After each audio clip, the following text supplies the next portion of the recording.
Hi everyone, welcome back to another video from Gaming Basics.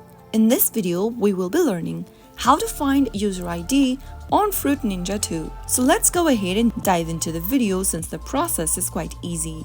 First of all, launch Open Fruit Ninja 2 application on your device. Once you're inside the main homepage, click on the gear button appearing at the top right hand corner. This will then pop you up the settings interface. Right at the bottom, you will be able to see your user ID displayed on the screen. Your user ID is often used as a unique identifier for various interactions within the game, so that was how you can easily find your user ID on Fruit Ninja 2. If you found the video to be helpful, go ahead and give us a thumbs up. Don't forget to subscribe to the channel by hitting the subscribe button. Also, press on the notification bell so that you'll never miss another upcoming upload from us. I will be back again in the next video. Thanks for watching.